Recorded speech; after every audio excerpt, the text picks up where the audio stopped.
one, two. Yeah, I don't know why.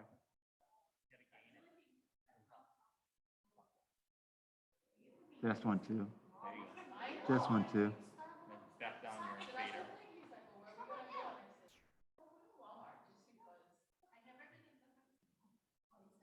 Test one, two. You know why? The pickup on that mic is only 6 inches. Oh, no wonder. 6 inches. So when you're a foot away like that, Yeah. way back. Okay. And then you know, we're gonna have to get before commission meeting. I'm gonna go buy a couple more mics. How many mics can we just go in the case? Remember? Ready? I have to look. Later on, let me know. Okay. Because commissioner all over and that's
Microphone one, check.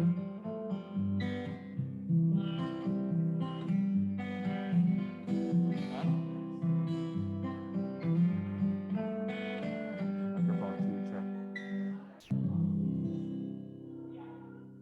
Microphone three, check.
ways it fits. I couldn't figure it out. I didn't go of all places for me. Who came up with a name for rum? What does that mean? No, it was just, so we drove out there. We tried it out. And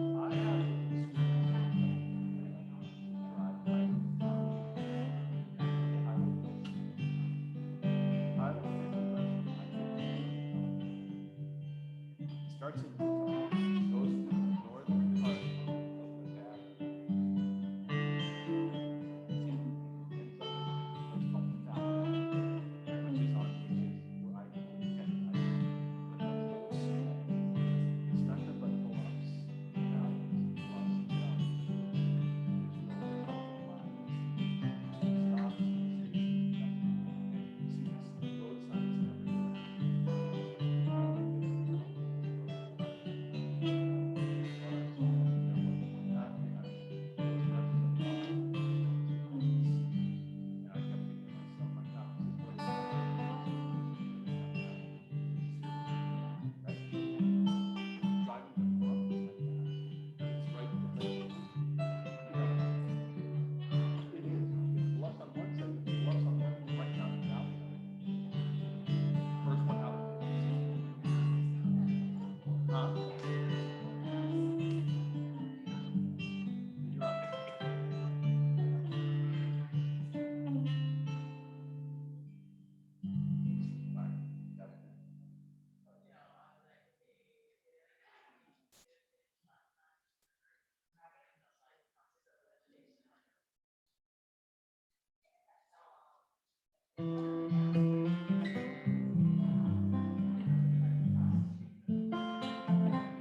Should I just call them in? Will I see the video as well? Will I see them on video as well? Yep.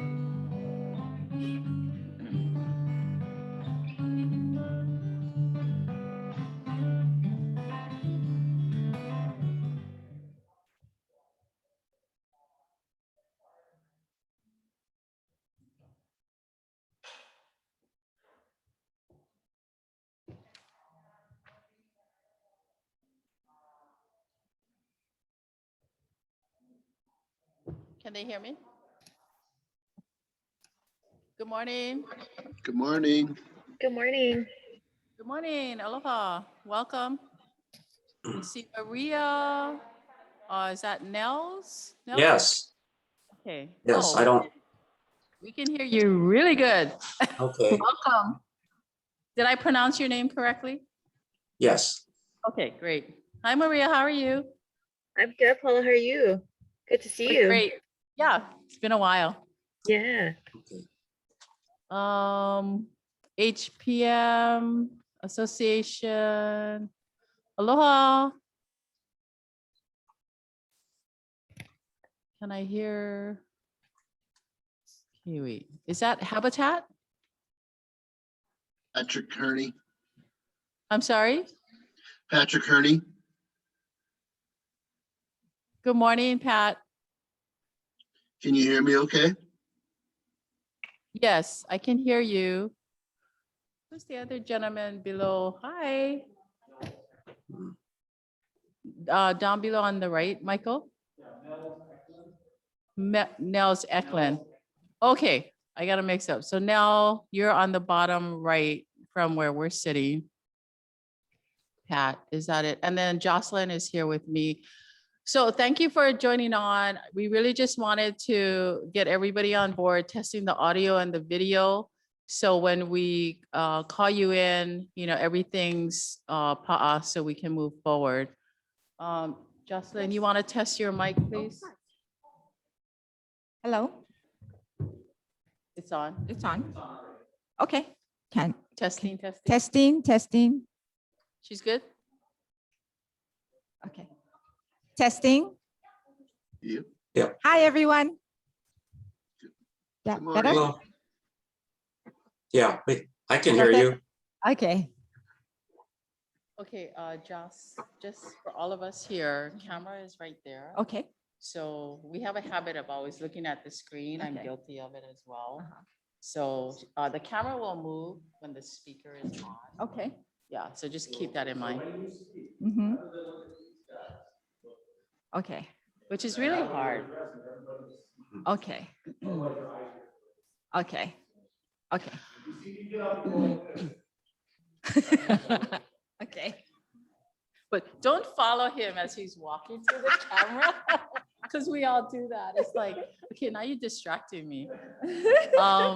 So for those calling in, and Joss, we have a really long agenda. So I'm just gonna ask for your patience. We will, Michael, can you pull up the agenda, please? Will they be able to see it? Okay.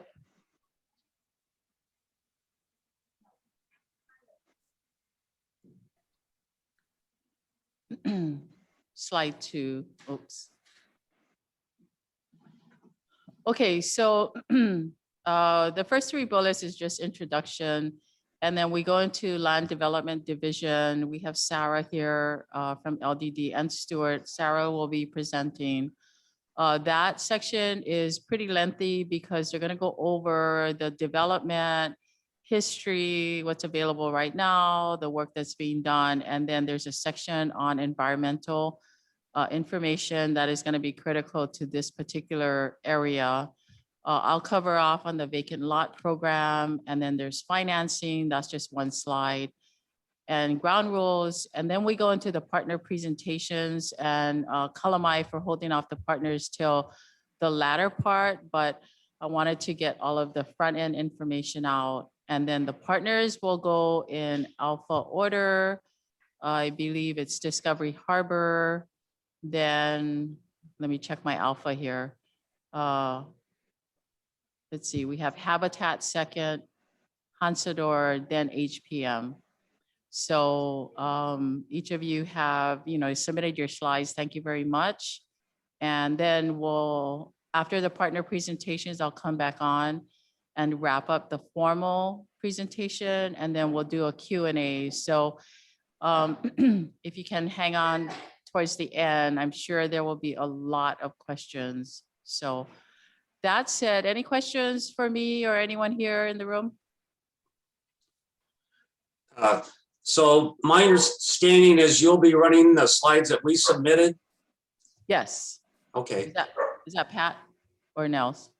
that was Nels. Yeah. Yeah. Me. Okay, So Nels, you submitted quite a bit of slides, so mostly because a lot of it is images, but if you can go through it fairly quickly, I mean, the information on each slide is like minimal. But just, you have everybody has about 5 minutes. yeah, I'm thinking it's only gonna take 2.5, 3 minutes to go through mine, so Okay. shouldn't be a problem. Okay, sounds good. I'm sure you'll have a lot of questions at the end regarding the association. So Yeah. anybody else? Nope. Okay, I'll take that as, why don't you folks take a break and come back at 9 o'clock and then we'll rock and roll. See you guys Okay. in a bit. Good. All right, thanks everyone. Aloha. Aloha. Get 'em.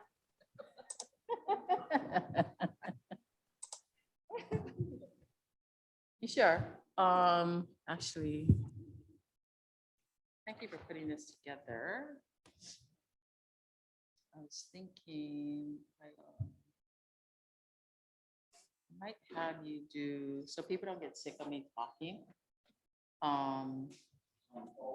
Yes.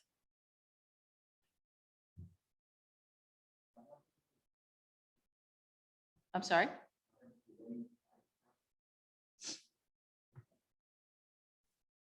Somebody probably just early.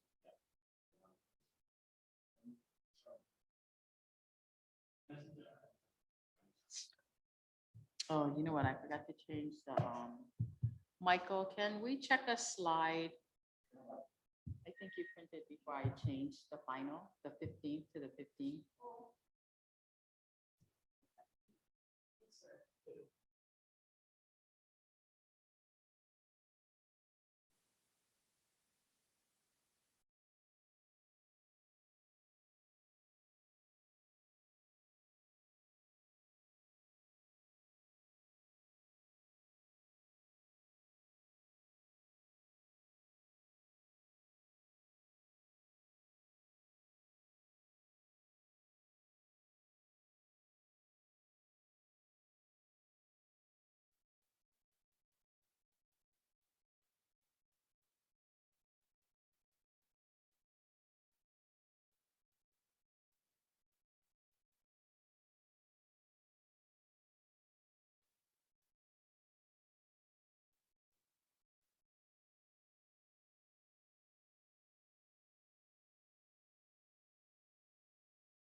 Testing, 1, 2, 3.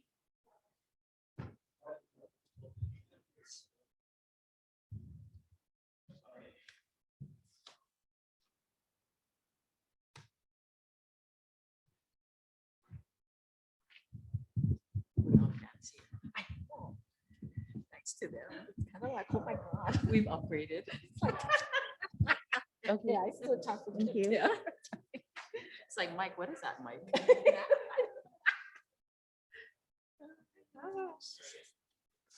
Testing, 1, 2, 3. Thank you. Oh, yeah. So it's okay if I keep my mask on? You know, this coupon is like, I can't. Just like I was telling you, I was like, oh my God. Okay. So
Good morning, everyone. The meeting will begin shortly.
Aloha mai kako. Good morning and welcome to the Discovery Harbor Vacant Lot Orientation meeting today. We got a nice warm welcome from a chicken, our rooster. So big island. Thank you very much. My name is Paula Ayla. I oversee the Contact and Awards Division at the Department of Hawaiian Homelands. We're very excited to offer 38 vacant lots in the Discovery Harbor, a community down in Ka'u on Hawaii Island. So we have a very long program today. Of course, we're going to start off with a pule. I want to introduce Michael Lowe from our Information and Community Relations Office. Michael, please. Good morning and aloha. Thank you also very much for joining us this morning. If we could all please bow our heads in prayer. Almighty God, our Heavenly Father, we give you all praise and glory, and we thank you, Lord, for this beautiful day, this day of opportunity for some lucky beneficiaries, some folks that will have an opportunity to select a lot in our Discovery Harbor subdivision area. We thank you, Lord, and ask that you please be in our midst today as we go through the processes and understand everything that needs to be understood in order to get these lots taken care of. We just thank you, Lord, for all the blessings that you bestow upon each and every one of us. All these things we're so grateful for in the name of our Lord and Savior, Jesus Christ. Amen. Amen. Michael, if you would cover off real quickly for those calling in virtually on the chat features. Okay, sure. Folks, at any time, or I shouldn't say any time, but in the beginning, during the orientation portion, we will be doing a lot of different presentation. At some point, we will be doing a question and answer or Q&A session. What we would ask you folks to do is to please raise your hand virtually. And the way to do that is on the bottom of your screen, you'll see what's called reactions. If you press on the reactions, you'll see one of the icons there is to raise your hand. So whenever you want to ask a question, you just hit that icon. We'll be able to see you here, and we will select you in order as to how the hands were raised. Thank you, Michael. We're going to continue on with the agenda. As I said, we have a very extensive orientation program this morning, so I would ask everyone for your patience. It's all good information. Really to educate you about what this offering is about and what will be the requirements, in particular for those who decide to choose this option, because it does require work on your part as a beneficiary to manage the construction process. So before we continue on, I do you have the agenda up, Michael, please?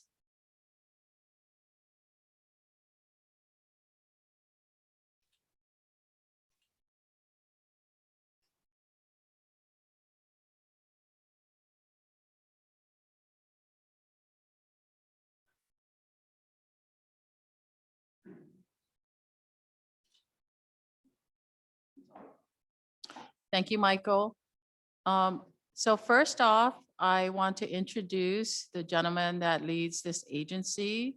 Really a lot of work going on under his leadership, in particular to offer as many lots as possible during his tenure. So with that, I want to acknowledge and recognize our chairman, William J. Ayla Jr. Chair. Thank you, Paula. Aloha mai kako, everyone. Thank you for attending this virtual meeting. We are very excited to be able to offer these lots over on Hawaii Island. This opportunity doesn't come as often as we'd like it to, so please take advantage. Make sure that you understand everything that is involved. Make sure that you understand that we're here today and we'll be on island to offer these lots on June 5th because of Prince Kuhio. And because of the vision and the hard work that Prince Kuhio and all of his friends and family members realized what was needed at the time 100 years ago, or slightly more than 100 years ago, to assist us Native Hawaiians in making our lives better and in making our children's lives better. So I just want to welcome you all and thank the team who's worked very, very hard to get us to this point. You will never see or never understand all of the hard work that goes into a project like this, but just understand that everybody at Hawaiian Homes is working very, very hard for folks that are on the wait list, waiting to be able to realize the dream that Kuhio has made available for us. So mahalo. Mahalo, Chairman.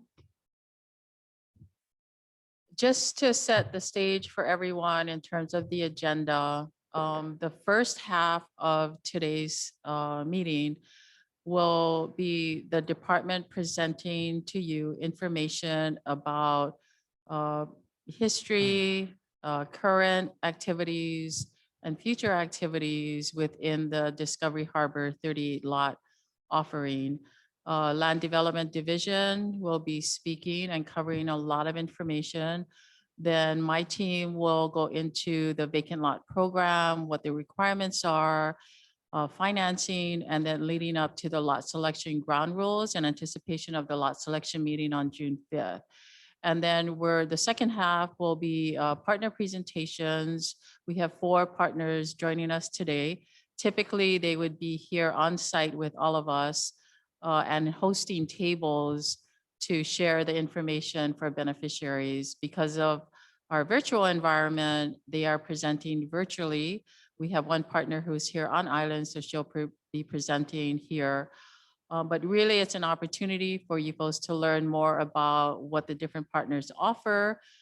You can do a lot of your own homework between now and lot selection to determine what works best for you and your family. So starting us off, a lot of really key information to always kick us off. I want to introduce the Land Development Division team. With us today is Acting Administrator Stuart Matsunaga, and he's going to introduce Sarah from his team as well. Stuart. Aloha. For a little bit of background, Discovery Harbor acquisition was made in 2004 at a cost of $1.9 million. So the lots were purchased at about $47,500, which is really good because it's equipped with all of the infrastructure. So we're really pleased to be here and share the infrastructure information, and all the details will be provided by Sarah Okuda, who's our engineer and project manager for this project. So I'm going to turn it over to that, and I wish everyone well. And you will be also seeing a lot of other activity on Hawaii Island, residential lots as well as agricultural lots. And so I wish you well again, and mahalo. Thank you, Stuart. Sarah?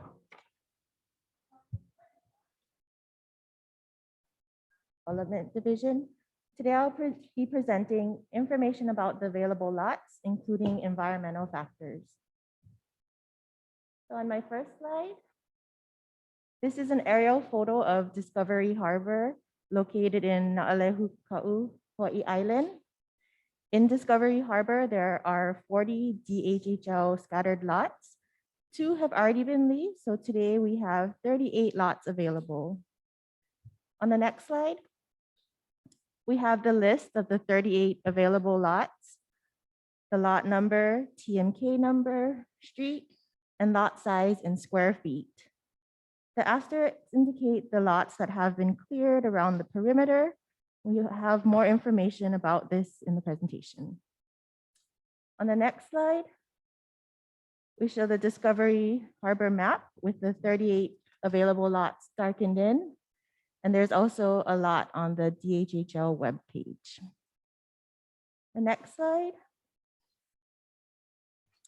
For infrastructure improvements, the roadway is maintained by the county. Potable water is available through the county Department of Water Supply. It is the lessee's responsibility to install an individual wastewater system. It needs to be prepared by a licensed engineer and approved by the State Department of Health. There is overhead electrical system connection to the Hawaii Electric Light Company. Telecommunications can be through Spectrum, Hawaiian Telecom, Sandwich Isle Communications, and various broadband services. On-site drainage swells are the responsibility of lessee with approval by the Discovery Harbor Association. On the next slide, the department has started clearing some of the available lots. We'll show you maps of the 14 scattered lots that have been cleared. The perimeters were cleared in February of this year. The department will clear each lot up to 10,000 square feet, subject to house construction, loan approval, and lessee's house footprint and site plan. The next slides show the lots cleared. This is the northernmost lots at Kamaoa Road and Wakea Ave, 5 lots here. The next slide, going southwest along Kamaoa Road, the other 14 lots that were cleared. Next slide. We're moving on to the environmental section. An environmental assessment was completed in June 2016. Next. To summarize the pertinent information from the EA, we've summarizing endangered species, air, water, and noise quality, and historic preservation. Endangered species that we need to be aware of to avoid impact. We'll be going over seabirds, the Hawaiian hoary bat, Hawaiian hawk, and also some other general requirements. For the seabirds, you want to avoid nighttime construction. There is no nighttime work allowed during fledging season from September 15 to December 15. All outdoor lights, not just construction lighting, but permanent lighting on and around your house, needs to be shielded so that the bulb is not visible at or above the bulb height. For the Hawaiian hoary bat, there shall be no use of barbed wire or fencing, and there is no cutting or trimming of trees or woody plants taller than 15 feet during the pupping season, which is from June 1st through September 15th. For the Hawaiian hawk, you want to avoid work from March through September, but if you are going to work during this period, you must retain a biologist to search for nests within the construction site prior to starting construction. And if a hawk nest is found, there shall be no construction work within 1,600 feet of the nest and no noise greater than 60 decibels within 1,600 feet of the nest. Some other general requirements: all equipment and material brought in from Guam shall be checked to ensure there are no brown tree snakes in the material.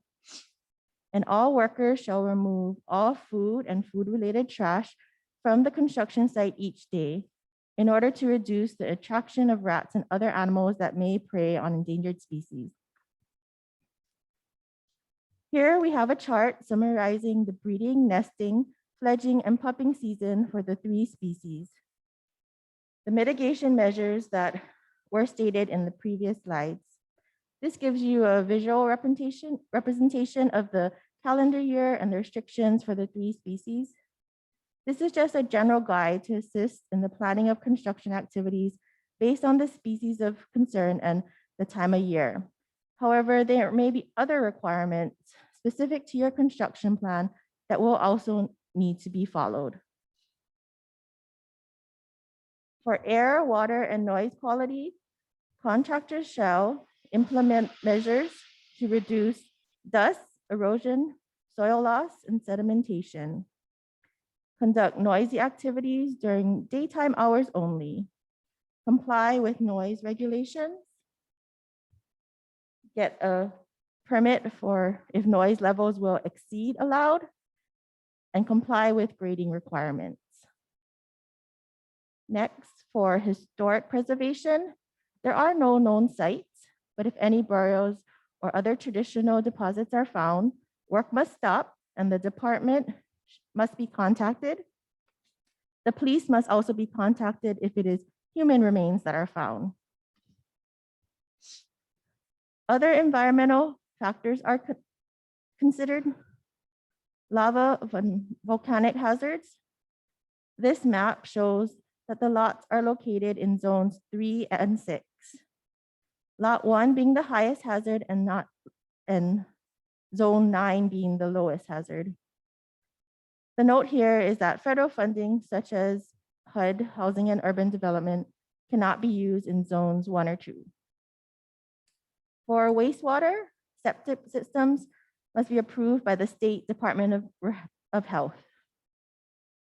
And that ends my portion of the presentation. Up next is the vacant lot program. Thank you, Sarah. A lot of good information. Good job. So this is Paula again. My team will be covering off on the requirements for the vacant lot program. I'm going to start off by turning it over to Kyla Bolton, who is on the awards team. She and I are working we're the project team for this particular offering. So Kyla, if you would start with the vacant lot program, please. Aloha and good morning, everyone. My name is Kyla Bolton with the Department of Hawaiian Homeland's Contact and Awards Division. I'm also on the project team for Discovery Harbor along with Paula Aila. And what I'm going to be talking about is the vacant lot program. I want to start by talking about the requirements for this particular offering. So on the slide in front of you, you'll see number 1 listed is returning the response form by the deadline of May 3rd. If you haven't done so already, please do so immediately, especially if you're interested. And then the second requirement is to attend a vacant lot workshop. Now, this is very important because there we will talk about the vacant lot process in detail, and you'll be able to ask questions in regard to what we are going to be asking of our selectees once or if you are able to be called to select the lot. So just getting you familiarized with the process and what responsibilities will be. Now, we have already hosted 2 workshops. Both were virtual, just like this one. It was on April 14th and April 24th. And now we are going to host a 3rd and final vacant lot workshop. That is going to be next Saturday, May 15th, 9:00 a.m. to 10:30. So same time, come to this web page. There's going to be a new link for that particular workshop. And again, that is just going to go over all of the responsibilities of those who select a lot if their name is called. So it's very important that you come to that, because in doing so, we will confirm your attendance and then send in the mail to those who attend the vacant lot workshop, the 3rd point listed on the slide, known as the construction procedure form, which you will need to sign. It's just going to list a checklist of everything that you would need to do. However, you're just signing that form to state that you understand that eventually in the process, that is something that we are going to be asking. So those are the 3 key components. Those are the requirements if you want to be invited to the lot selection meeting. And with that, I want to move to the next slide, because say you've met all the requirements I just talked about, you're invited to the lot selection meeting that's on June 5th. What's going to happen is what I'm going to talk about listed here. You come select a lot. What we will have you do is actually review what's called the lot reservation form. And that's just a contract stating, again, the terms and conditions that you're agreeing by. That's a contract between you and the department stating that you selected the lot and what it is we're going to be asking of you. It's going to detail deadlines. It's going to go over a lot, but we will have a workshop there after you select the lot to go over all of those key components of what you're signing. So please be aware that that is something that will come on the day of lot selection, and our team will be there to assist you folks with that. Also, number 2 is very important as well. Within 7 days of the signing date of selecting the home, what happens is that the deadlines start to kick in, what it is that you folks do. So if you went to the vacant lot workshop, this is all going to be very familiar. But the number 1 thing we want to always reiterate after selecting the lot is contacting a lender, setting up that appointment in regards to obtaining what's called a pre-qualification letter. That's just getting your financing together, because if you can get a pre-qual letter from a reputable lender, and we will go over lenders in detail at the vacant lot workshops, but if you get a pre-qualification letter, that sets your budget for your construction, for your build of your home. So it's very important you get started as soon as possible as to just making contact about that. Some next steps in the process afterwards. So these next steps are really coming after the day of lot selection. The 3rd thing listed is shopping for a contractor. So you want to get possibly 3 bids. You want to see what available architects and designers there are. You're going to get your team together, and we're going to need that information. So the point of contact too would be myself. So throughout all of these steps, you're going to be contacting me. I'm going to be following up with you about making sure you get all of these done to include what's listed after, selecting house plans, submitting your construction package, so your preliminary plans that we can get it for review with our land development division, as well as what you provide with your lender. They will be reviewing the construction package, excuse me again. And then the appraisal would need to be completed, loan approval as well. And then at that point, we would award the lease and close the loan, and you can begin construction. And that's really just a very summarized version of what the process will be, the main points after lot selection. Now, if we could move to the next slide, please. Because I know I talked about a lot, but for those of you who are visual people, this is something that might speak to you a little easier, because this is just an outline visually of everything that we are going to talk about at the vacant lot workshop, everything that's really the steps of the selectee to complete per the contract that you sign on the day of selecting the lot. Because again, you'll see highlighted, it's in a green box. The first thing you're gonna do is contact that lender to apply for a construction loan. And again, you'll see that it takes about a week's time to do that. And that's really the first thing you're doing. And that's why it's highlighted there on week 1. And then everything else listed is the other steps following, just a little more in detail, but it's all there with the visual setting of how long each process will take, different steps that might be occurring at the same time as well. And what I want to point out is that the entire timeline from when you select the lot to actually moving in, best case scenario is 2 years. So the first year after you select the lot, that's when you're going to be doing everything that's listed, everything that we talk about in the vacant lot workshop, so that you are prepared come after that first year or come after you complete all of that to immediately begin construction. Because selecting the lot does not mean that you have the award of the home or the property, I should say. What that is that you're working towards, with that lot in mind, getting everything that we need you to complete so that you can be prepared to build when we do. So throughout all of that time, you're still going to be an applicant. We're still going to be working with you, because once all of that is completed, we have a condition on the lease award that we will provide to those who meet all of the requirements. And that condition is stating it takes 1 year, or you must occupy the lot within 1 year of receiving the lease award. And that's why it's very important that you understand what it is that you're going to have to do after selecting the lot. Because again, you want to build immediately after getting the lease award to give you the biggest advantage to living on the property. And again, best case scenario is 2 years. So please keep that in mind, that we're going to be working with you closely to make sure that you can be as close to that timeline as possible. And then with that, I do want to move on to the next slide for another visual. This is another condensed summary of the different steps, the key components in the process.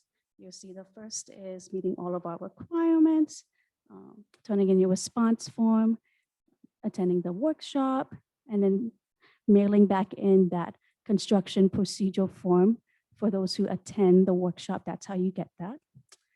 And then lot selection June 5th. And then after that, all of the steps that I just mentioned, just in detail of you knowing just what order they are going to come in, a little more condensed for you visual folks. But with that, that's pretty much the summary of the vacant lot process and this offering. So I want to just thank you folks for your time and then throw it back over to Paula. Thank you, Kyla. Good job. As you can see, audience, it's a lot of work, a lot of steps that goes into construction process on a vacant lot. So this is a time where all of this information is really important from an educational standpoint, so that you can make your decision whether you want to take this path forward. So with that, the other part of the vacant lot process has to do with a portion of the Hawaiian Homes Commission Act and financing, and then ground rules. So I'm going to turn it over to another member of our awards team, Michelle Hitzman. She's the Holiday Program Manager. Michelle? Hi, good morning. So again, Michelle Hitzman, the Holiday Program Manager under the Contact and Awards Division. So I just want to go over your financing options. So keep in mind that you're not limited to these financial institutions that I'm going to go over. It is your choice on who you choose to use. So if you do find another financial institution that you can utilize other than those listed, then absolutely. Again, it's your choice as long as you can obtain financing. So I just want to go over the list of the ones that the department are aware of, and that's providing construction loans on homestead. The first one is Home Street Bank. They provide FHA lending, 247, so you can contact them. The next is USDA. So that's a USDA direct loan. Keep in mind with USDA direct loan, there is a maximum income limit that you need to make or meet per household size.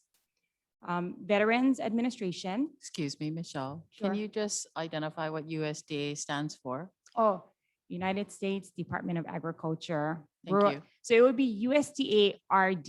So United States Department of Agriculture Rural Development Loans. So again, it's a direct loan. So you could contact USDA direct. Thank you. Then Veterans Administration. Keep in mind with this one that the lessee must be the veteran to obtain a VA loan. And for the VA loan, that also you must contact the Veterans Affairs direct here on Oahu. Then in this particular project, Habitat for Humanity, Hawaii Island Habitat for Humanity is providing financing. So we'll have the executive director come up later in this program, and he'll go over what that financing option is. The last thing to keep in mind is just applicable fees may vary from lender to lender. So again, you do your research. If you do happen to find another financial institution that can provide lending outside of the ones that I've just listed, then again, you're more than welcome to use them. Just keep in touch with Kyla and let her know which bank you'll be using. So if we can move on to the next slide, please. I'm gonna go over section 208 from the Hawaiian Homes Commission Act.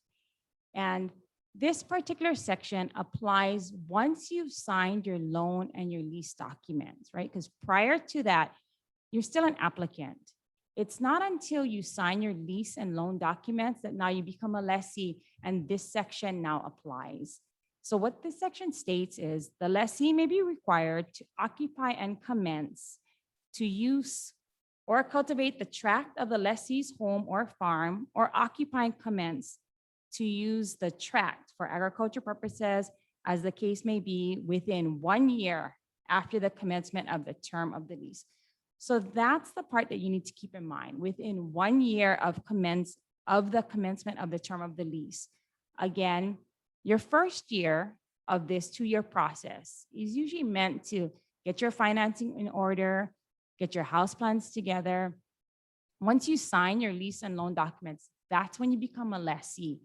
That's when this 1 year will commence. So again, you have that 1 year, your second year to construct the home. So with that, I'll turn it back over. Go ahead. Michelle. Yes. So just going back for the audience to what Kyla was describing, the first order of business, within 7 days of selecting a lot at the lot selection meeting, you do have to contact one of the lenders that Michelle just mentioned. And then that's the first year of business that you'll be doing to get your loan approved. And then once you get your loan approved, then the second year is really about building the home and getting the lease at that time. So it's like a two-parter. You're an applicant up to the point of receiving the lease, and then you become a lessee and can start your construction. But Michelle, why don't you just continue on with the rest of the slides, since you're doing a great job. That is perfect. Michael, next. Thank you. So as Kyla mentioned, she kind of went over a visual of the lot selection process. So these are just the kind of an overview of the ground rules for the day of lot selection. So just to give you the details, so lot selection meeting is June 5th. Registration begins at 9:00 a.m. Meeting time starts at 10, and we're anticipating that it'll go to about 2 p.m. But again, for those that are able to select, you might want to plan for additional time because we'll have to go over the lot selection agreement once you select the property. Location is not the Naalehu Community Center, and the address is 95-5635 Hawaii Belt Road. So how you get invited to the lot selection meeting is the applicants must fulfill all the requirements, the vacant lot requirements, which is, again, submitting your response form. And I believe that deadline has passed. That would have been May 3rd. So you would have had to submit your response form that you're interested by May 3rd, and then have attended one of the 2 vacant lot process meetings that we had back in April. But again, there's another one coming up on May 15th. So if you didn't attend that, you can attend the one on May 15th. So if you fulfill those 2 requirements, submitting your interested forms as well as attending the vacant lot workshop, then you will be receiving a lot selection meeting or invite meeting in about a week, probably, or yeah. Or Because around that after time. the vacant lot meeting, I believe they'll be sending out the invite letter. And then DHL will follow COVID guidelines as provided by the state of Hawaii and the county of Hawaii.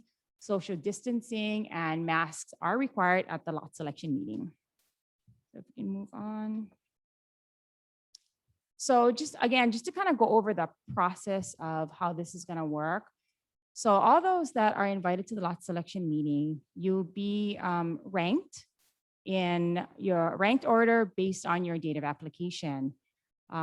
Day of lot selection, the names will be called based on your date of application until all 38 lots have been selected.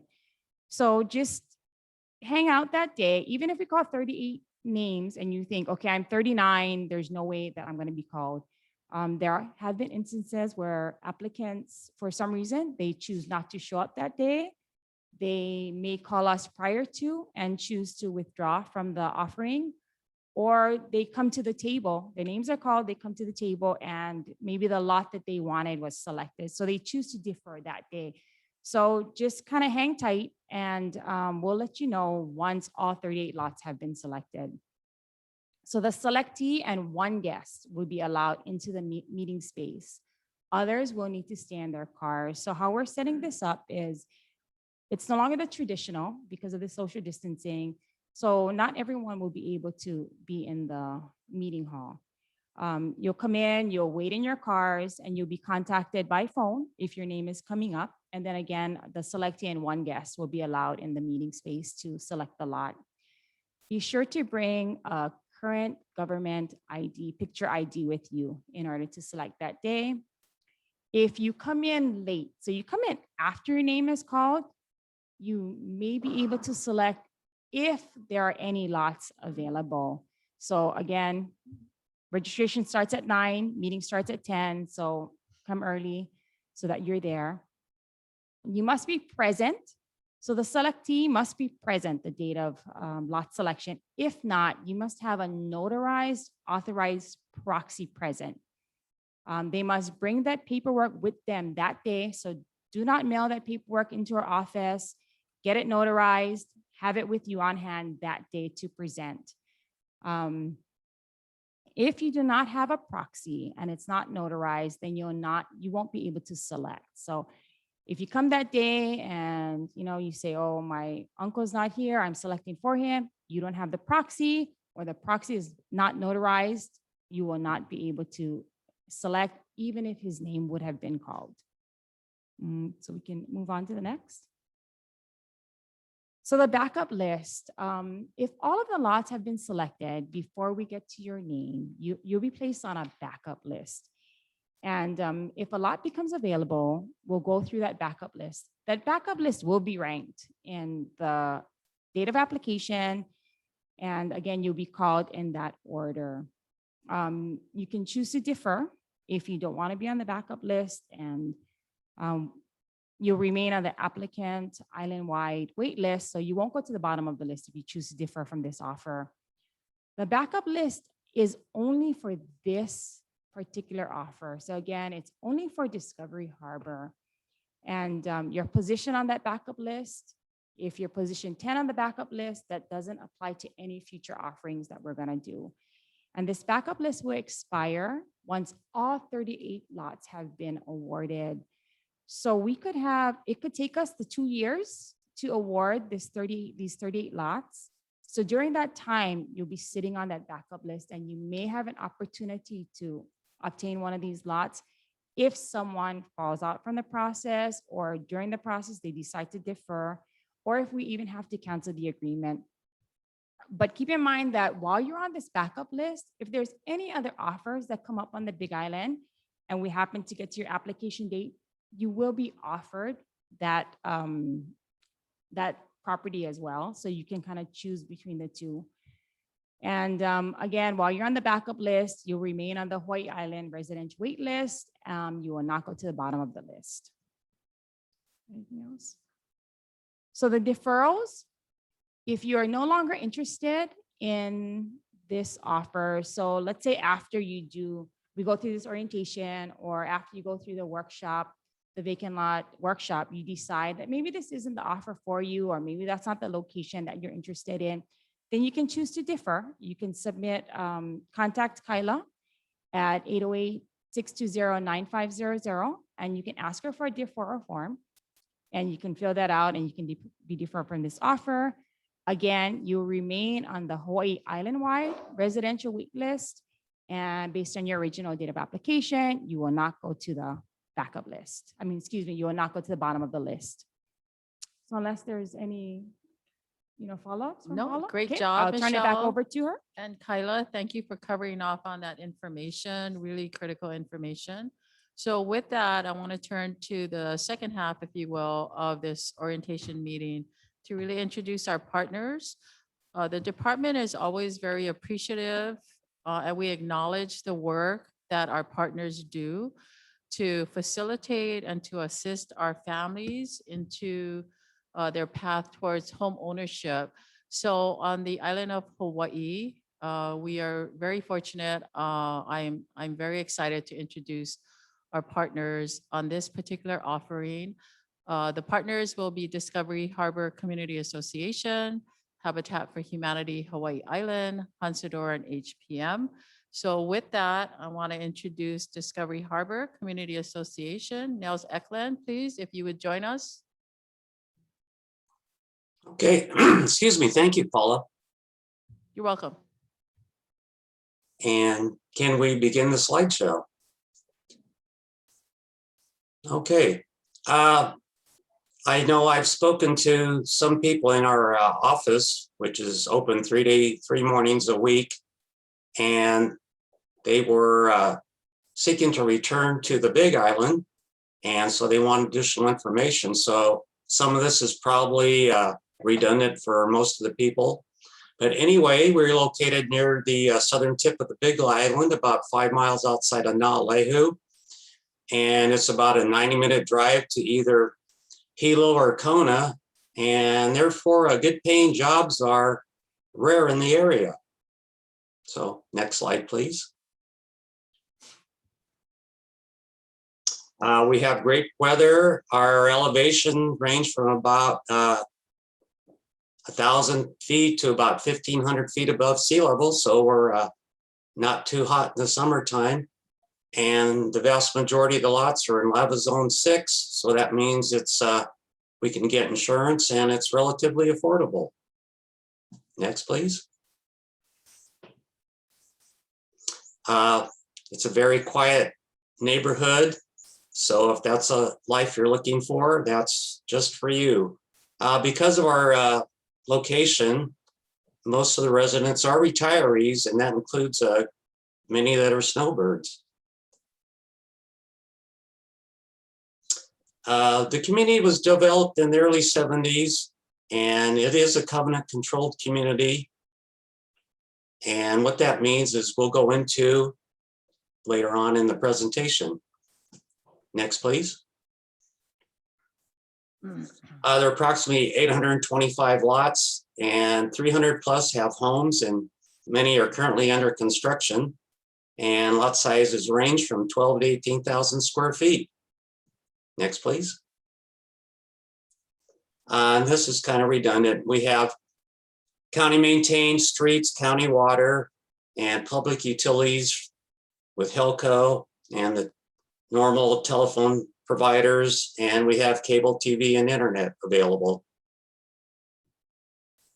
We have a neighborhood watch program, volunteer fire department, and a community center with organized activities, which are impacted just like everyone else at the current time. Current dues are $150 a year, and they're subject to change. And we require that all new builds have prior approval from the HOA prior to commencing. And our goal is to work with anyone who wants to build in the community.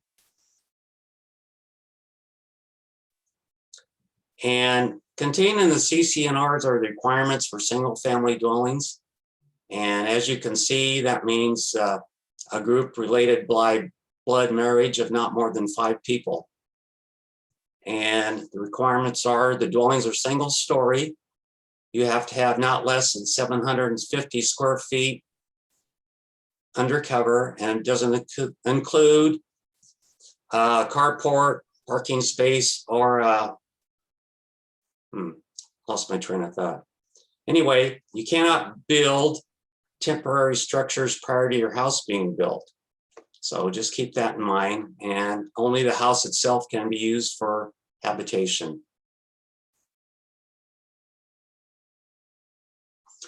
Our CCNRs require a completion with 9 months, which is a shorter time frame than what the DHHL requires. However, if people aren't able to meet that, we have an A&E committee that oversees these activities, and they're very liberal in granting extensions of time as long as you're continuing to build. And you cannot put a used building on any lot. And according to Hawaii County requirements, you must be connected to a septic tank, and no signs, billboards, or advertisements are allowed other than for sale signs, usual for real estate offices. You can only have the usual household pets on your lot, dogs or cats. You're not allowed to have any farm animals. You can't keep boats, trailers, trucks, or truck campers parked on the streets or on the lots except in a garage or your carport. And we're like the county, no burning is allowed without a permit.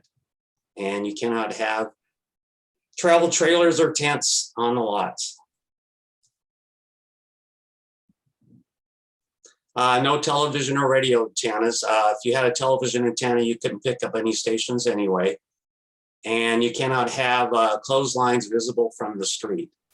You can't subdivide your lot. And one of the requirements is that we try to protect the view from each lot as much as possible. And our goal is to, like I said, to work with all persons who want to build in Discovery Harbor. And we have a website that has much more information, and it's discoveryharbor.net. So we encourage everyone to go there and see more information about Discovery Harbor. And I thank you. And also the community was built around an 18-hole golf course. It is now a private club, free for anyone to join. And the DHCA membership dues do not buy you membership into this club. It is separate and is run separately from the association. Thank you, Nels, for all of that information. I did want to insert additional information for our beneficiaries in that it is the responsibility of the DHHL applicant homeowner to obtain current information from the Discovery Harbor Community Association to verify requirements related to construction and responsibilities of the homeowner. The DHHL cannot intervene between the homeowner and DHCA, as DHCA is a membership-based community association. I've also added your contact information for the association, the website, phone number, and email. So there's been some updated information already. So it's really for the applicant homeowner to keep apprised of any changes. So for example, in our letter previously, the HOA was $100 annually, and now it's $150 annually. So I just want to encourage the applicant homeowner to always stay in touch with the current information. Thank you very much, Nels. Next up, we have, I believe, Patrick Hurley, Executive Director for Habitat for Humanity, Hawaii Island. Patrick, please.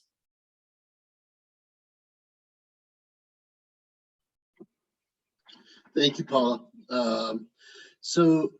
Yes, I'm with Habitat for Humanity. We are associated with Habitat for Humanity International. We are affiliate here on the Big Island since 2002. We are a low-income affordable housing program.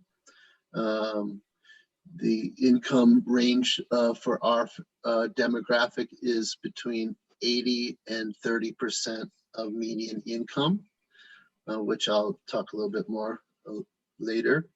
And we have built 60 homes scattered across the Big Island, and about 35 of them have been partnered with DHHL on leasehold land. So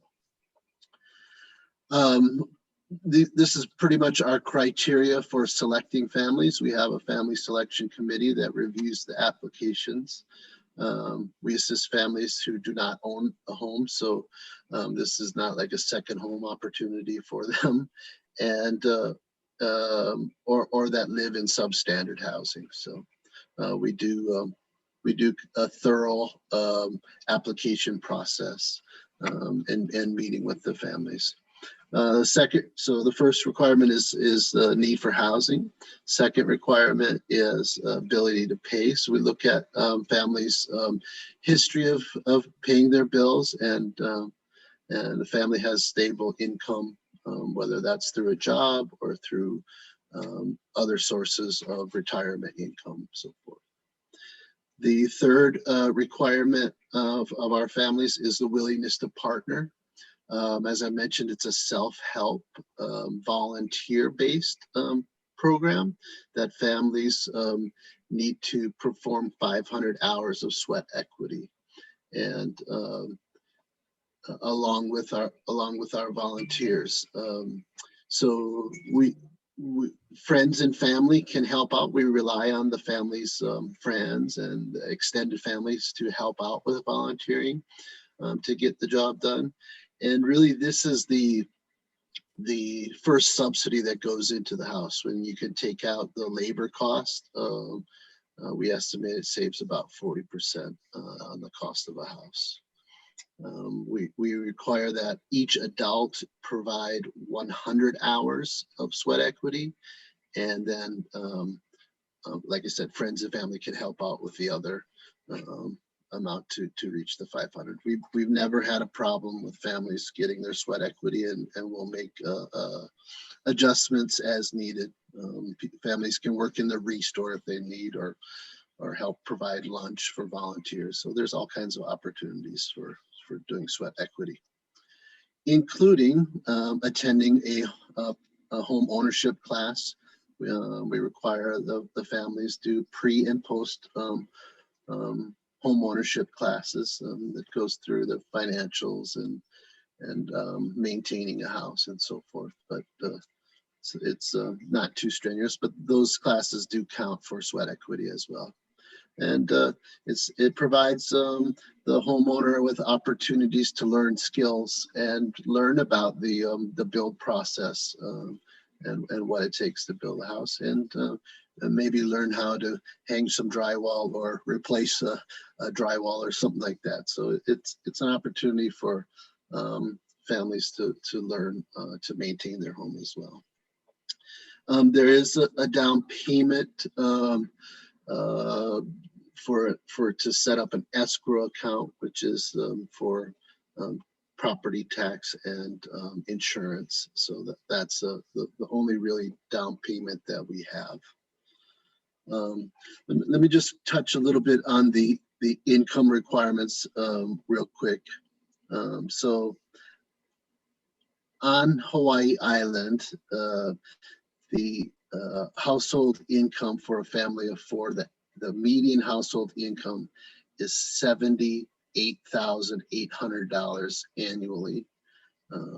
So we work 80% of that down to 30% of that. So a family of four making about 68,000, all the way down to a family of four making about 30,000. Those are kind of the ranges for a family of four that would qualify for a Habitat house. Those numbers change every year and kind of fluctuate, and it's based on the household size. So if you have a household size of 2, those numbers reduce and increase as it goes up. Okay. We build simple, decent, affordable homes that are universal design. We basically use HPM packaged homes. What we've done is taken the 1256 model, which is 1,256 square feet, and adapted it to a universal design standard, which means that the house is ADA adaptable, that the hallways are wider, the doorways are wider, there's ADA bathroom in it. So at some point, if you're, you can live in that house from basically cradle to grave is the idea of the universal design. The financing through Habitat, generally we will find the money to finance it ourselves, and if we do that, there's no interest charged on the mortgage.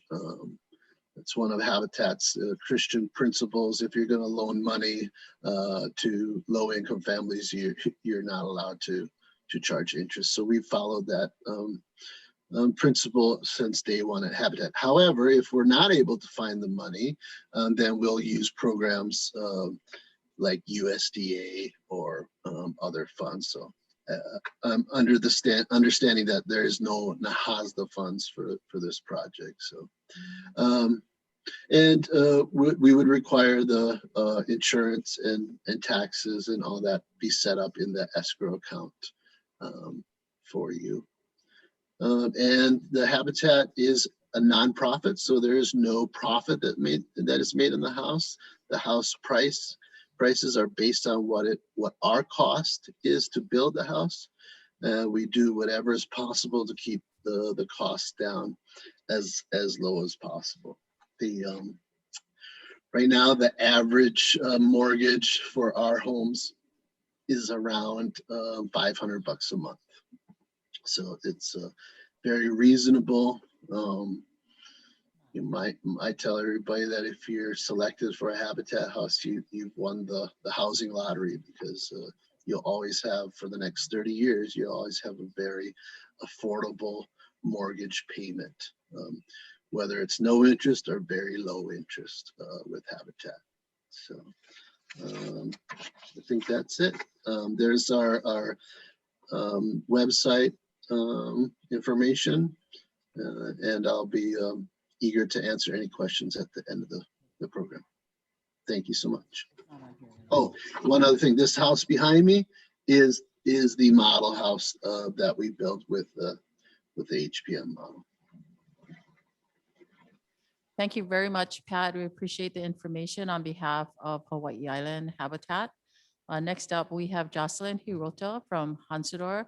Jocelyn, if I can ask you to, also, of course, introduce yourself, but to also provide your contact information. We'll add it to the slides after the fact, and we'll have it posted on the website for everyone. Okay. Aloha, everyone. I'm Jocelyn Hirota. I'm with Hansador Package Home Program. My contact information is jhirota@hansador.com.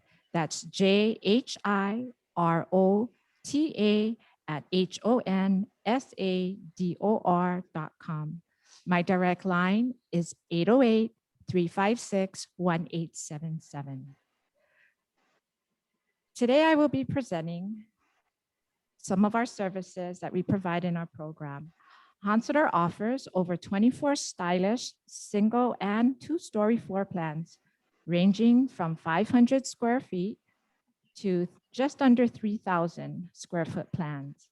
Included in our packages are framing materials, roofing, doors, windows, drywall, cabinets, countertops, plumbing, and light fixtures. Next slide. Consular offers a bonding service, commonly known as a material house bond.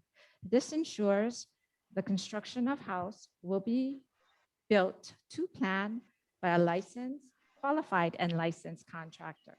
Contractors will be paid and houses will be completed in a timely manner. Process and timeline of our program. At the initial meeting, you would be meeting with our home planning department team, a draftsman, and our package home coordinator. There you will go over your budget, model selection, fees will be presented for required services. This would be your plan deposit fee, architect review, structural calculations, and stamp for plans. Wastewater, this is your septic, engineer stamp. Our bonding program will be reviewed in detail. Once you receive your model or you select your model, you will have a draft to submit to DHHL for approval. This has been taking approximately 3 months. After you receive your approval, you would meet with our team once again to finalize your plans, review whatever modifications that you'll be having done. You'll sign off on that. Plans will be completed. That's with our architect and structural engineer stamp. Fees will be collected at that time. This process will take approximately a month. Then plans will be routed through the county. While going through your permit routing process, this will happen simultaneously. You're looking at about 2 to 3 months. You'll be working with your financial institution. You'll be sourcing a bondable contractor. Contractor will be submitting his application for the bonding process, and you will meet with our coordinator to select your finished products. Once plans are permitted, you will go through a pre-con meeting. At that time, you will meet once again with our coordinator and your assigned OSR, outside sales rep. At that meeting, you will be sitting with your contractor.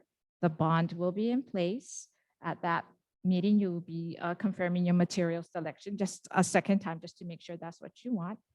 And then schedule your delivery of materials. The build start is approximately 10 to 12 months after. That's the process prior to starting your build. And that's one of our completed models. Thank you, Jocelyn. Very good information for our beneficiaries to research. Next up, we have HPM Homes, Maria Gakula, the program manager. Maria. Hi, everyone. Thanks, Paula. Before I get started, I am going to send a link through the chat for a couple of pages on our website, so you have that available in case you want to go back. Let's see here. So the first link is a link to our website, or our landing page for HPM Homes. The second is a link to our pre-approved collection. And then the last is a link to our, basically our resource page. If you're wanting to find other lenders and the ones that were listed in the previous slides, a link to our Better Builder directory to find subcontractors or general contractors. That information is available on our website. All right. So I'm with HPM Homes. We have home planning consultant teams on both the Hilo and the Kona side that service this area in Ka'u. We've gone through the process of submitting some plans for this area as well. One of the things that I want to talk about just in this time that I have here is maybe a timeline. Let's move to the next slide, please. Thank you. Keep going. Had some animations in here and transitions. So we do something similar as Hansudor. We have a package home program that helps you with planning services, design services. We also offer bonding services, and then we have a team of sales reps and kitchen and bath designers to help you through the construction phase. We have kind of 3 options. Oh, I'm sorry. Can we go back? Thank you. Oh, right here is good. Thank you. So we have three options in our program. We offer a collection of 22 homes that you can purchase as they are. We also offer the option to modify plans, which will affect, fees and the timeline. But something that we have available right now, up until August of this year, is pre-approved homes. This is an option that will get you through plans sooner and then get you through permitting sooner. And really important for this year specifically because county codes are changing in August. So I see this timeline that everyone has for this program and specifically. So I invite you to consider this option. Typical timeline for an HPM home with planning, drafting, getting permits at the county can range anywhere from maybe 6 to 7 months right now. With a pre-approved home, the timeline cuts down because when you're saving on drafting, you're saving on permitting, could cut it down to possibly 3 to 4 months. So could be something that falls aligned with the timeline that you have. We can jump over to the next slide now, just to show you so this would be the typical process for anyone that is considering being an owner builder of their new home project. This is something that we would go over during the consultation phase so that you are fully prepared for all the things that come with being an owner builder. It's a, as you can see, a long process, not only these 2 years, but as an owner builder and kind of running the project yourself. There are a lot of things that one have to happen, but then also two things that could slow you down. So the more prepared you are in the beginning, that's kind of what we're here to help you with. Next slide, please. Okay, and like I mentioned, a lot of the information that we have is going to be on our website. Go ahead and follow us also on social media. If you sign up for information, you'll get all of HPM home news, pricing guides. We also have our consultant teams available for virtual consultations. Maybe one thing to leave you with are our fees right now. What are the upfront costs for HPM homes? A typical HPM home, something that you don't make changes to, you can take as is. Planning fees start at just about $3,100. With pre-approved homes, that fee is $2,400. And I think that's that in a nutshell. Okay, Maria, thank you very much. Really good information. I do want to reiterate a statement that Nels Eklund from the Community Association mentioned earlier, that while the building suppliers or home builder suppliers can accommodate a 2-story, according to the association, homes are single story. So just wanted to remind everyone of that. A minimum square foot, 750 square foot. Next slide, please. As a reminder, our final vacant lot workshop is next Saturday. For those who have not been able to attend one yet, it is a requirement in order to get an invitation letter to the lot selection meeting. It will be the same type of setup, a virtual meeting via Zoom from 9 to 10:30 a.m. And we'll present some of the information that was presented today and answer any questions at that time. Next slide, please. The lot selection meeting will be on June 5th. Again, as a reminder, from 10 to 2. Please allow additional time for those who actually get to select a lot, because we will be going over, we'll be having many sessions to go over the lot reservation form, which is an agreement between you and the department to meet certain deadlines, really to keep you on track in order to get into a home. Registration begins at 9. It will be registration in the parking lot as you drive in due to social distancing and the COVID guidelines.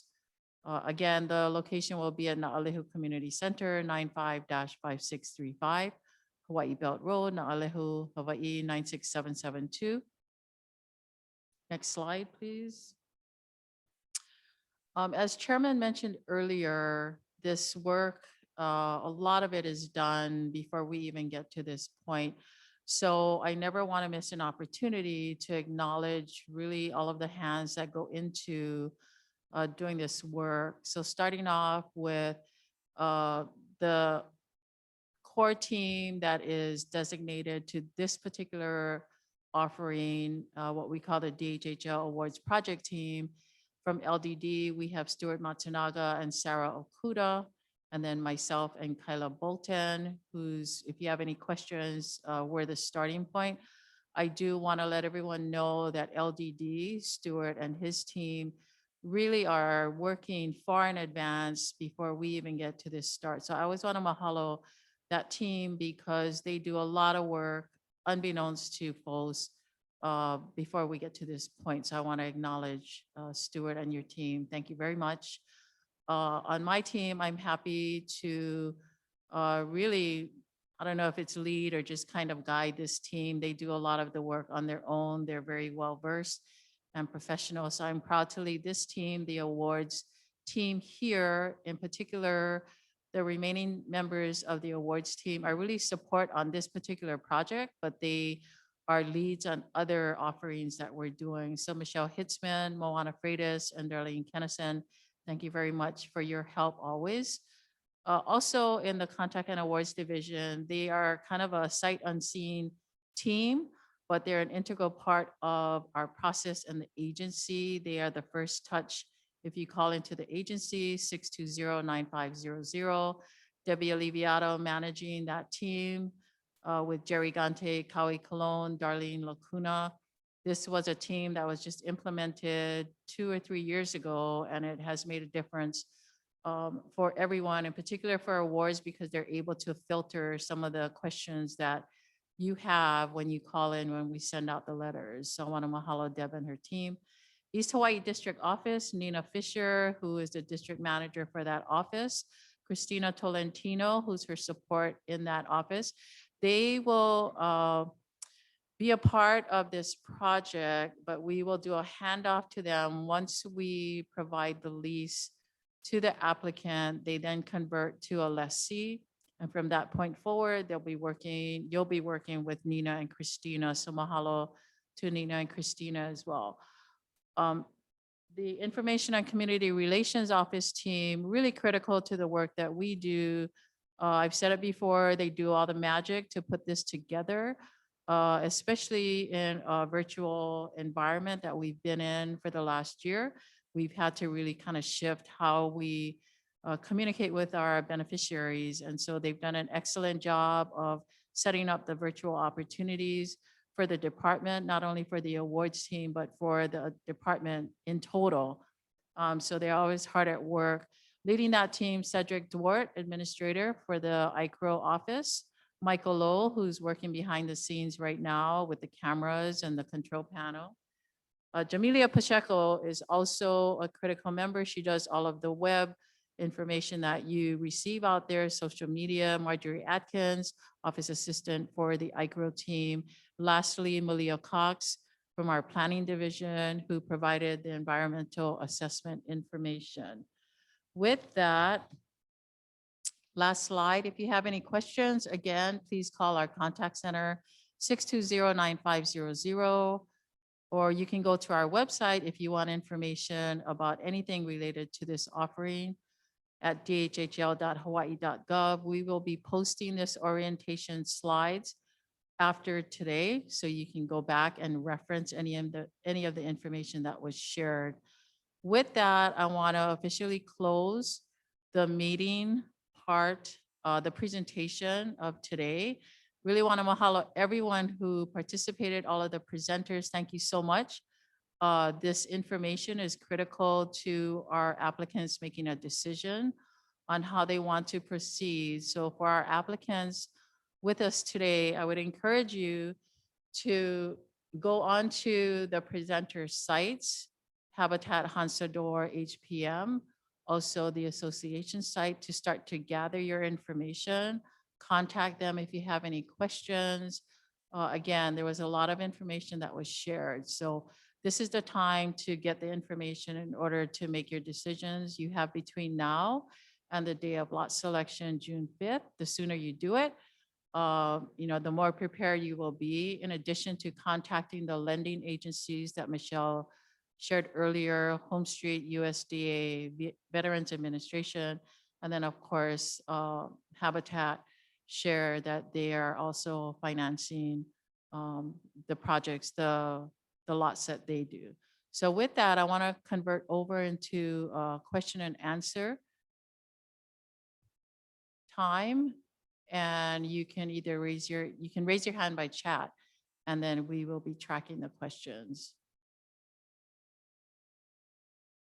Anyone, you can go ahead and start to raise your hand, and we will turn your audio on so you can ask your questions, or you can type it in.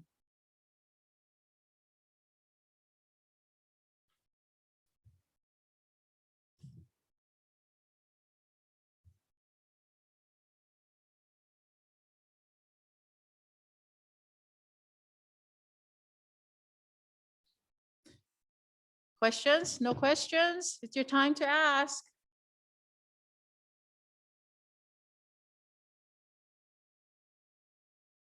One question?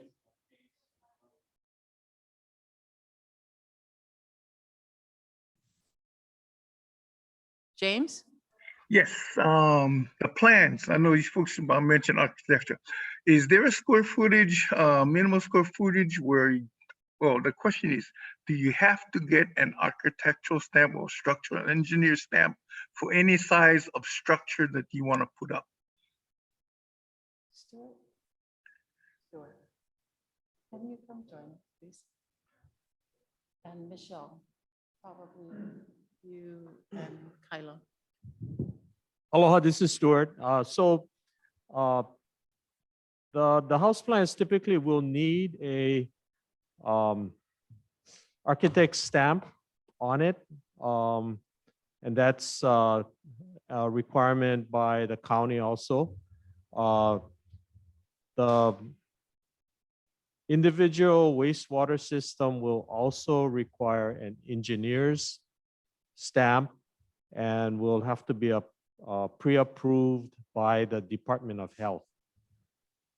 Yes, I understand the septic tanks, because like I'm saying, okay, say if I want to put up a 800 square foot house, I still need to get an architect to stamp it, say that it's okay, that it will be structurally sound. Is that? I can help with that. Yes, I can help with that question, sure. So in the county of Hawaii, whenever you are applying for a residential structure or even accessory structure, the set of plans have to be stamped by either a licensed architect or a licensed structural engineer. Okay, that's answered my question. Thank you. Mahalo. Thank you. Stuart, I'm sorry I called you up. I think I was supposed to call Sarah, right? That's good. But that's okay. We're rolling with it. Michael?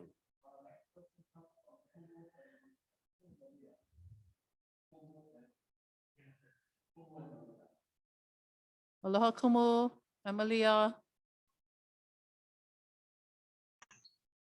Hi, I just have a quick question for Habitat. If you're currently living on Oahu, could you still apply for that program and be able to do your service and volunteering through work down here? Is that a possibility? Yes, we would make arrangements with our Honolulu Habitat and track some the sweat equity hours through them. We've had families do that from Oahu in the past. Thank you. Thank you.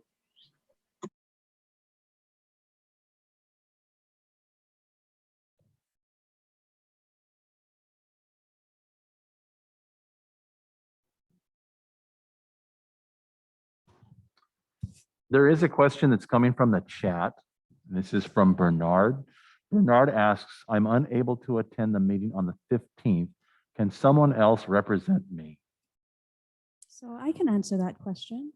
I would suggest they contact me. Yeah, I'd like to suggest that you call me. You can reach me by our contact center at 808-620-9500. And then we can have a discussion about that for those who are curious about being unable to attend. We can discuss that further over the phone. Thank you. However, I would encourage everyone to make the final vacant lot workshop. It's just going to be very time consuming to do it one by one, and we're just concerned that we won't be able to do all the one by ones before lot selection. So the first order of business or request, if you will, is to attend the vacant lot workshop. Thank you. Thanks, Kyla. More questions? I had a question from Sylvia. Aloha, Sylvia.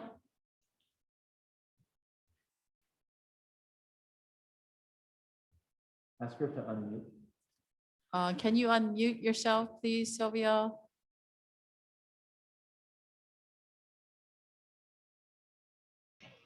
Aloha. There we go. Hi, aloha. How do we know if you folks received our response form? Kyla, what is your last name, Sylvia? Kaupu Tayaman. Hi, Sylvia. This is Hi. Kyla. Hi. So you can reach me through the contact center at 808-620-9500, and then we can have our conversation about what we have in regards to what we've received from you specifically. And that goes for everyone else who's interested when it comes to the response forms, the vacant lot construction procedure form for those who have attended our workshop. Just call me and we can have that discussion as to what I do have. Okay, What we I missed have the as a team. first two. I missed the first two workshops, so I'll attend the last one. Okay, thank So you. Kyla, in the meantime, you can take her name and reach out to her That too. versus, it's probably easier for you to reach out to her than her having to call in.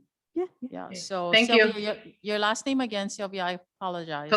Kaupu-Tayaman. Kaupu hyphen, say again, Tayaman. Tayaman. spell that last part for me, please. Tayamen.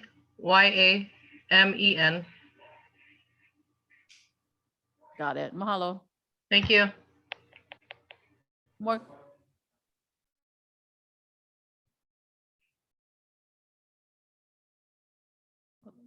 Aloha, Malia.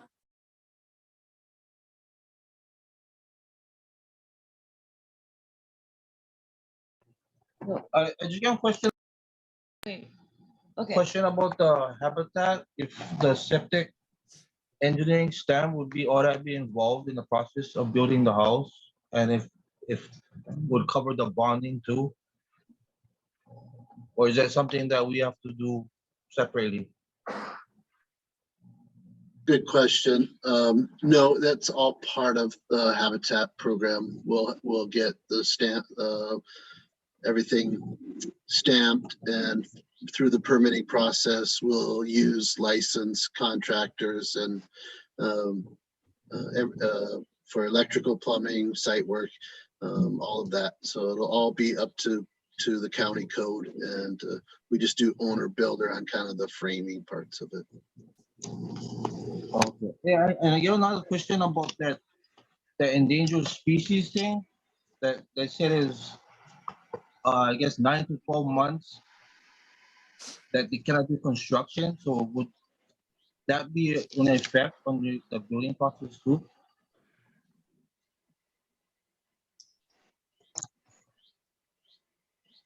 Thank you, Patrick.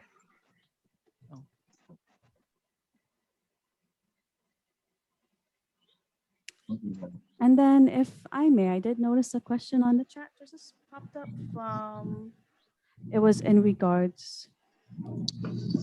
Yeah, I'm gonna read it if that's all right. Sorry. It states, if the lot you selected gets selected by someone ahead of you on the list, but then later drops out or doesn't get pre-qualified, can you go back to get the original lot you wanted? So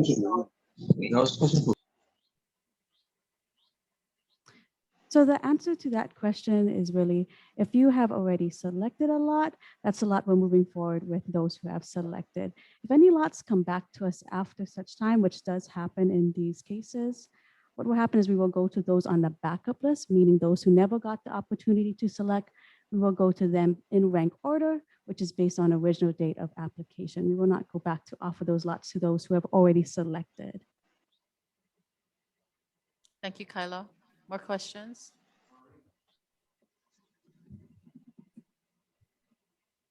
Maria?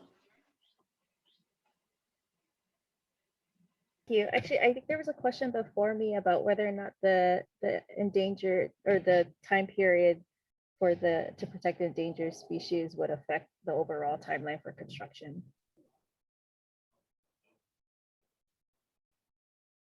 Yes, there was. Thank you. Yeah. Okay, go ask it. No, yeah, I was just wondering if that's gonna affect that timeline that we have for that 1 year or to actually occupy the house. Would that be a setback on the whole building process?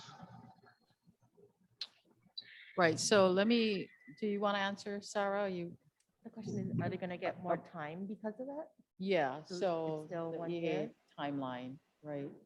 So let me try and answer that, and if you can add to that. Yes, it will impact the timeline on the awards team, and we will speak to the association as well, understanding that we're up against some EA constraints. We will work with the beneficiaries on the timeline. It's something that we need to adhere to. It's federal guidelines. So to the gentleman asking the question, that's where Kyla and I will work with you on your timeline. So for example, the work that LDD started clearing some of the lots, basically they were able to do half of the lots. The other half, they won't be able to get back to until after this time frame over the summer because of the EA requirements. So Sarah, I don't know if you want to touch on that. So for the restrictions with the seabirds, you can still construct during the breeding, nesting, and fledging season, just not night work. And then for the Hawaiian hawk, you can also do work if you check for the nest. So it's not like you can't do any work at all. You just have to take steps to be sure it's okay. So I would refer you back to the timeline that Sarah presented. I believe it's slide number 20 when we posted onto the website. It has the different timelines that you can take a look at along with your contractor, whoever you decide to use for construction. Next question, please. So I'll continue with mine. And this is more for clarification. So submitting for an application in this subdivision requires a review and approval process with the Discovery Harbor Community Association, but then also with the department. Are those happening at the same time? Does one need to come before the other or after? As far as process before we submit into the county for permits? Yeah, so we're gonna have to work that through with the association because our timelines are slightly different. Theirs is a 9-month, ours is a 12-month. So we're gonna have to interject, the EA requirements if it's going to impact any delays to the timeline. So now as I see that you're back on, and I just wanted to just share that, and perhaps we can meet offline to kind of go through some of these nuances in this particular offering, if that's okay with you. Sure, but to answer the question is, we ask that potential builders submit their plans for approval by our A&E committee prior to submission to the county. So because that includes site plans, and the association has some different setbacks than the county requires. So that's kind of off the top. Okay. Great, thank you.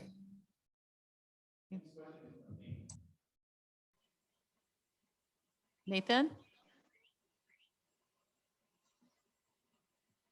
I actually had a question about the endangered species and it affecting the timeline. So Kumu and Malia asked that question for me. Thank you. Wow. Okay. Next.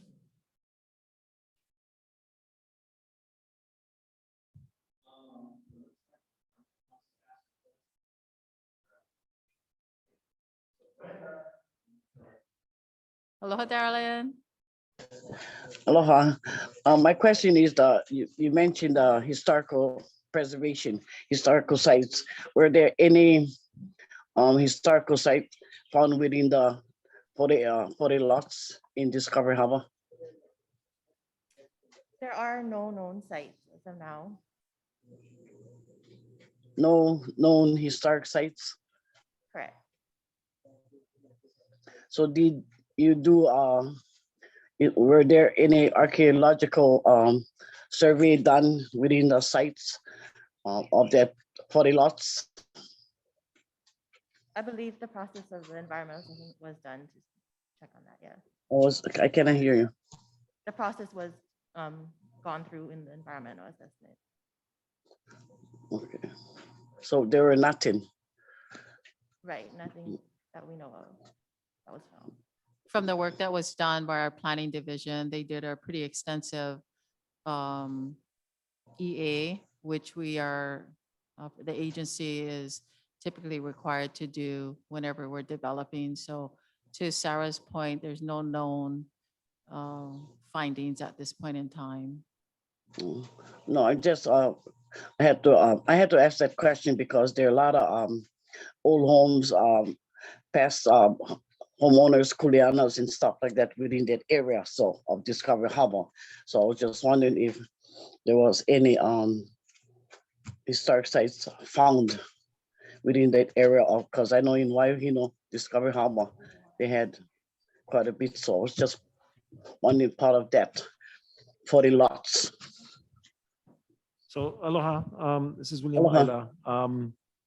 To our knowledge, and based upon the studies that have been done prior to the grading and leveling of the lots in the original subdivision, there are no known archaeological sites. However, according to the process that's laid out before you, the main concern would be coming across iwi kupuna. And if iwi kupuna are discovered on any of the lots during the construction process, of course, the first step is to stop, to notify the department, to notify SHPD, and then a plan will be developed to deal with the iwi kupuna before construction can resume.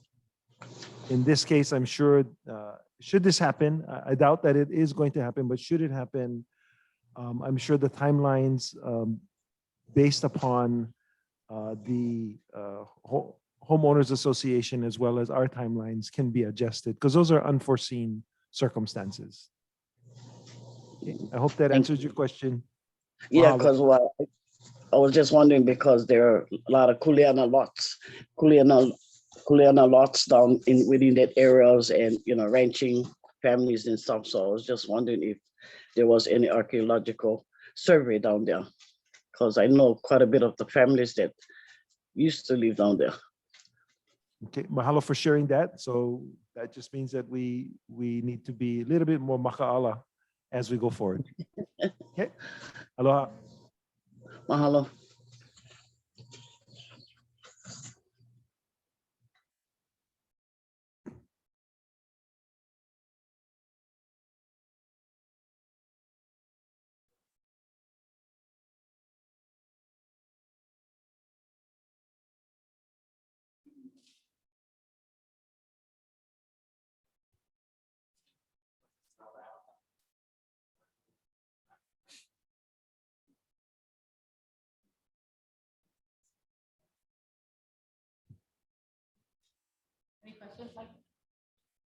Okay, we're scanning the chat and there appears to be no more questions. I don't see any more hands up. And so what we'll do is all of those of you who have homework, make sure that you go ahead and do your homework.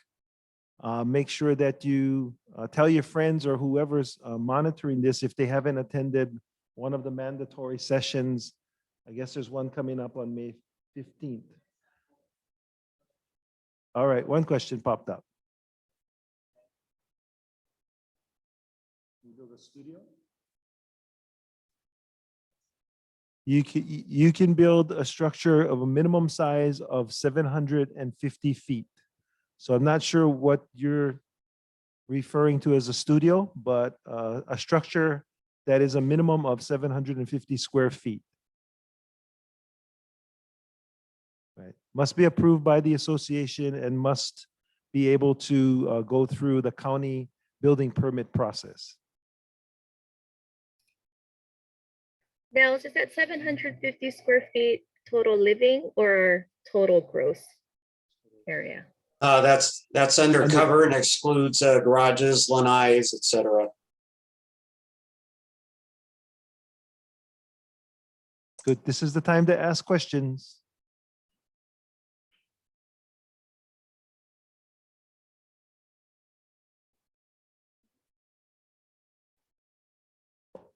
Hi, we have a question from Kumu and Malia for Habitat. Do you need to be married in order to apply?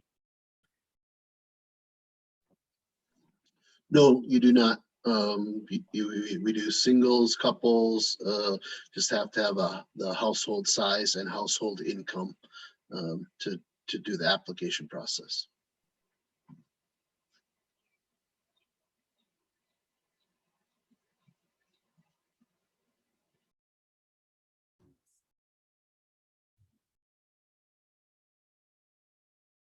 Okay, any other questions? And it's wonderful to see. Go ahead. Sorry, can you repeat that response on the question she answered? Have to be married in order to apply? Yeah, the answer is no. You do not have to be married. We do families, singles, couples, mixed demographics. Doesn't matter. We just need the household income for the application. So it's open for everyone. Okay, thank you. Yep.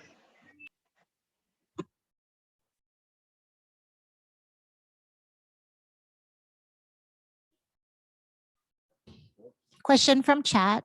Habitat. What is the income limits for a family of 2, husband and wife?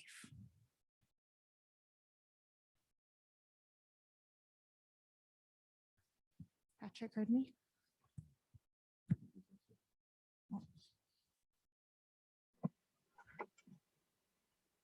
I'm not sure right off the bat. Let me just check the website I looked at. Family of 2 is about 54,000 all the way down to 34,000. No, 20,000. So about 55 to 20,000 is the range for a household of 2.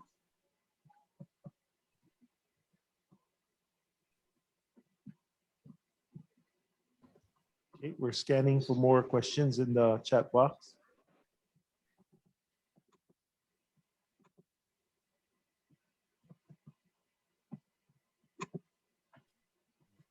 No more questions, Chair. Okay, if there are no more questions, I have to pass on. Again, see, always when we say that, there's a question that pops up.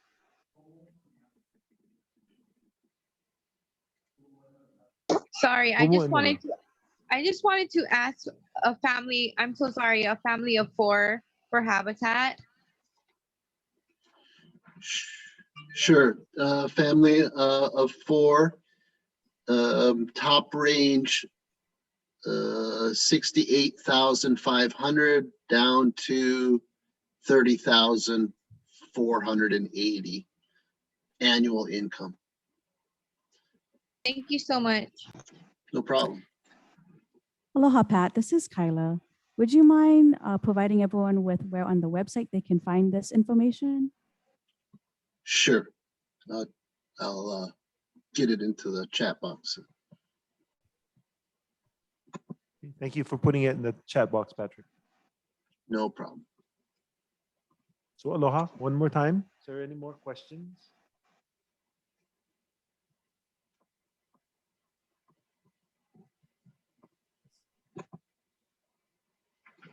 And so for HPM, Maria, the pre-approved homes you guys were offering, say that moves a little bit faster because of the pre-approved process. What was the difference between a non-pre-approved home and a pre-approved home on the timeline again? Timeline. So a typical timeline for a standard home is about 2 months in planning and design. So that's getting your septic system, getting the drawings and the architect's stamp. That's about 2 months if you're not making any changes. And then it goes into the county for another 4 to 5 months right now. That's what the current today timeline is for county. With a pre-approved plan, because the building department has already looked at the plans are already done. The architect has already reviewed, so all they need to do really is stamp the plans once they're ready. That cuts the planning time to 1 month and then cuts down the county time to 2 to 3 months is the estimate right now. So we just maybe submitted a handful of pre-approved plans in the last month or so, and they're going through the first stages of the county review. Thank you very much. You're welcome. Thanks. Okay.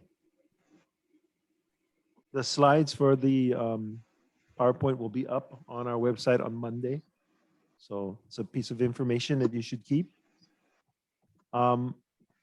Scanning once again the chat box.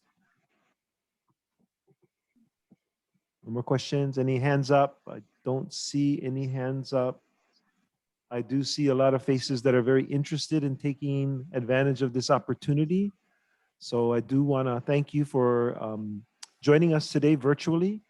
All the presenters, all the potential Department of Hawaiian Homeland lessees at Discovery Harbor. Please take care of yourselves. Make sure that you are safe. Make sure that you don't go out and buy any brand new cars while you go through the financing situation. That is not a good thing. Feel free to look up the Habitat website for additional information on eligibility. I do, on behalf of the Department of Hawaiian Homelands and in the spirit of Kuhio, wish all of you the best in getting through this process and hopefully being able to choose a lot on June 5th. So with that, we'll say aloha and ahui ho. Ahoy, ho, Aloha. mahalo. Take care. Mahalo.